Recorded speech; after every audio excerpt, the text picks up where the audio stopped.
വളരെ വർഷങ്ങളായി ഞാൻ സിനിമയിൽ പ്രൊഡക്ഷൻ കൺട്രോളറായിട്ടാണ് ജോലി ചെയ്തത്.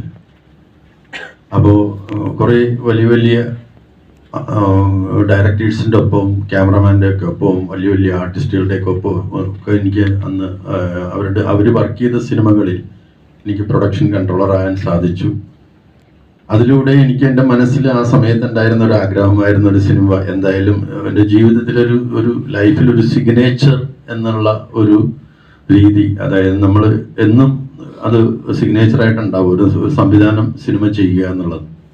ആ ആഗ്രഹം എനിക്ക് നിറവേറ്റാൻ സാധിച്ചത് ഇപ്പോൾ ഇങ്ങനെ എൻ്റെ സുഹൃത്തും വളരെ കാലത്തെ സുഹൃത്തായ ശ്രീ ഹരീഷ് പെരടിയും നസീറും അവരിലൂടെയാണ്.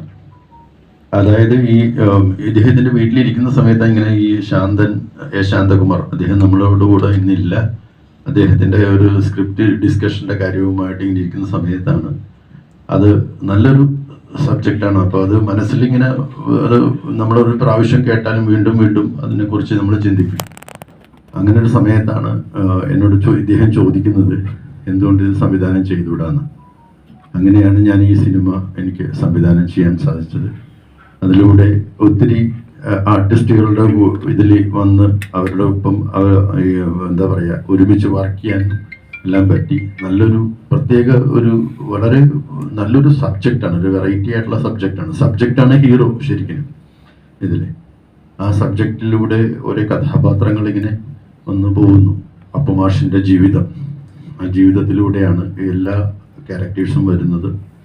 വളരെ നല്ലൊരു എപ്പോഴും നമ്മൾ മലയാളി പ്രേക്ഷകർ നല്ലതിനെ ഇരു കൈകളിലൂടെ സ്വീകരിക്കുന്ന മലയാളി പ്രേക്ഷകരാണ് നമ്മുടെ.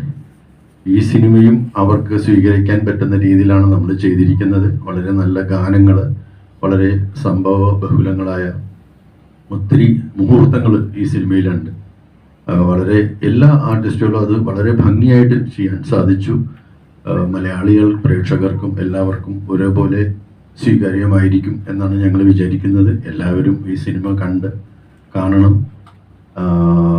എല്ലാവരും അതിനുള്ള സപ്പോർട്ട്, ഞങ്ങളുടെ ഈ ഒരു സംരംഭത്തിൽ എല്ലാവരുടെയും നല്ലൊരു സപ്പോർട്ട് വേണം.